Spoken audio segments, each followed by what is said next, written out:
সেই সময়কে যদি আমি ফেলে দিই, সময়কে যদি আমি বাজেভাবে অবহেলা করে চলি, একদিন তার ফল আমাকে ভোগ করতে হবে। তাই স্বামী প্রণবানন্দজি মহারাজ গীতাতে আমরা যেমন দেখেছি 10টা অধ্যায়ে 18টা অধ্যায়ে 18 রকম যোগ অর্থাৎ যুক্ত হওয়া, ভগবানের সঙ্গে আমাদের যে যুক্ত হতে হবে সেই যুক্ততার কথা বলেছেন সেই গীতাতে 18 রকমের বিশাল যোগ আমরা শুরু করেছি। দুঃখ বেদনা থেকে শুরু করেছেন সমস্ত কিছু, আত্মজ্ঞানের কথা বলছেন, সাংখ্য যোগ, জ্ঞান যোগ, কর্মযোগ, কর্মসন্ন্যাস যোগ, অভ্যাস যোগ ইত্যাদি করতে করতে 18 নম্বর অধ্যায়ে এসে তিনি কি বলছেন, মোক্ষ যোগ। বলছেন মুক্তি হচ্ছে একমাত্র কাম্য, বলছেন সমস্ত কিছুর সার হচ্ছে মুক্তি লাভ করা। এই জন্যই তুমি জন্মগ্রহণ করেছো। এই পৃথিবীতে তুমি এসেছিলে একটি ছোট্ট অ্যামিবা বা এককোষী প্রাণী হয়ে জন্মগ্রহণ করেছিলে, জলজ প্রাণী। তারপর তুমি কি করেছো, 2 দিন 5 দিনের জীবন অতিক্রান্ত করে আবার নতুন করে জন্মগ্রহণ করেছো, 15 দিন 1 মাসের জীবন। এইভাবে জন্ম একটির পর একটি জীবন অতিক্রান্ত করতে করতে আমরা জলজ প্রাণী থেকে আমরা উভচর প্রাণী হয়েছি, আমরা খেচর হয়েছি, আমরা স্থলচর প্রাণী হয়েছি, সর্বশেষে আমরা দুর্লভ মনুষ্য জন্ম ভগবান আমাদেরকে দিয়েছেন, একটু একটু করে পাওয়ার দিয়েছেন। এখন সেই শক্তিকে আমাদের কাজে লাগাতে হবে। আমরা যদি না করি তার ফল আমাদেরকে ভোগ করতে হবে। আমরা পরমাত্মার অংশ, আমরা জীবাত্মা, আমাদের মধ্যে সেই ভগবত সত্তা রয়েছে। মন্দির যেমন আমরা যাই, মন্দিরের পবিত্রতাকে আমরা রক্ষা করার চেষ্টা করি, পবিত্র পোশাক পরিধান করি, পবিত্র চিন্তা ভাবনা নিয়ে যাই, পবিত্র কাজ করি, তেমনি তোমার দেহের মধ্যে রয়েছেন ভগবান, তিনি আত্মার রূপে বিরাজিত। সেই আত্মা তোমার মধ্যে যদি থেকে থাকেন, ভগবানের অংশ হয়ে থাকেন, তাহলে দেহটা কি, দেহটা হচ্ছে মন্দির। তাই এই মন্দির রূপ দেহকে পবিত্র থেকে পবিত্রতম করে রাখার বিধানে আমাদের শাস্ত্র গ্রন্থের প্রতি ছত্রে ছত্রে দেওয়া আছে। আজকে আমাদেরকে চিন্তা করতে হবে যে আমি কোনো খারাপ কাজ করছি কিনা, আমি মিথ্যাচার করছি কিনা, আমি চুরি করছি কিনা, আমি ব্যভিচার করছি কিনা, আমি নেশা করছি কিনা, আমি লোককে ঠকাচ্ছি কিনা, আমার জন্যে অন্যের কষ্ট হচ্ছে কিনা, বিপদগ্রস্ত হচ্ছেন কিনা। তাহলে আমাদেরকে প্রতিনিয়ত যদি চিন্তা করি, আমরা আস্তে আস্তে আমাদের নিজেদের সংযত করব। আমরা সংযত করব।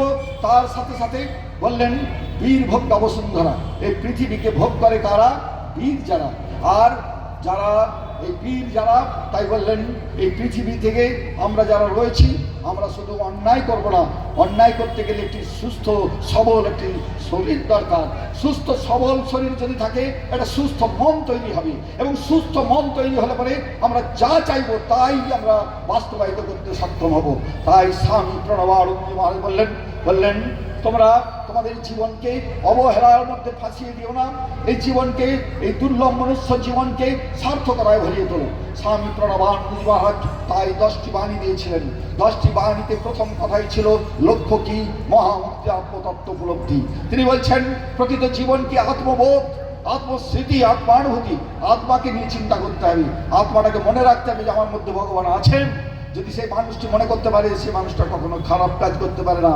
সেই মানুষটা সর্বদা সতর্ক থাকে যে আমার মধ্যে তো ভগবান আছেন, তাকে আমরা সেই সম্মান, সেই যথাযোগ্য মর্যাদা আমরা দিতে পারবো। স্বামী প্রণবানন্দজি মহারাজ বলছেন তাই তোমাকে কি করতে হবে, বলছেন মহাপুণ্য।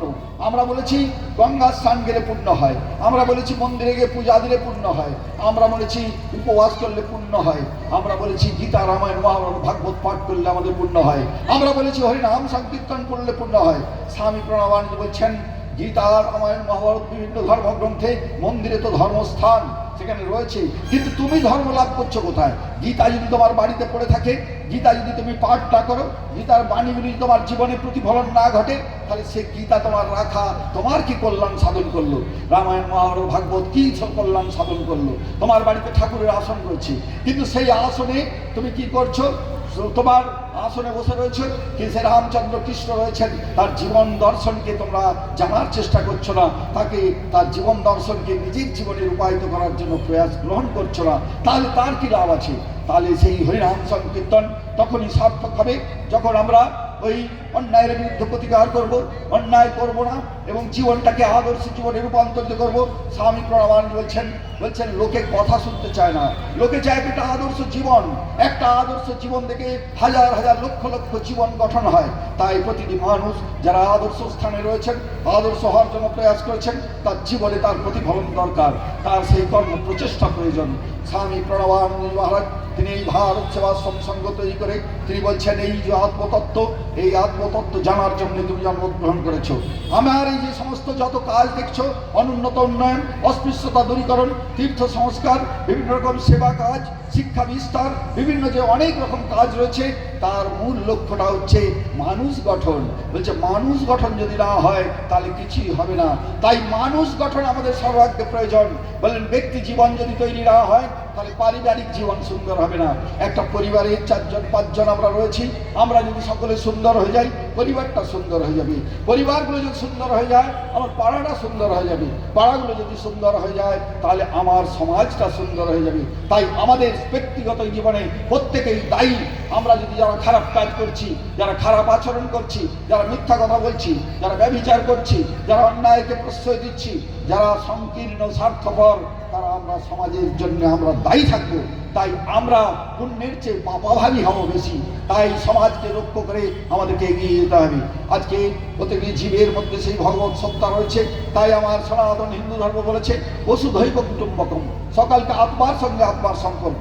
আমি ভাবছি আমার ছেলে, আমার মেয়ে, আমার পিতা, আমার মাতা, কিন্তু তুমি যখন মারা যাবে পরবর্তী জীবনে কে কোথায় যাবে তার কোনো ঠিক নেই।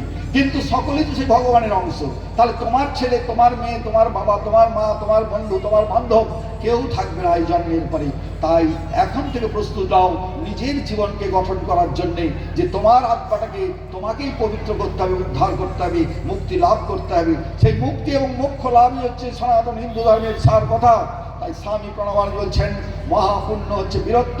বীর যে অন্যায়ের প্রতিকার করতে সক্ষম, যে নিজেকে কোনো কামনা বাসনা লোভ হিংসা দেশ থেকে নিজেকে রক্ষা করতে পারে, সেই হচ্ছে প্রকৃত বীর।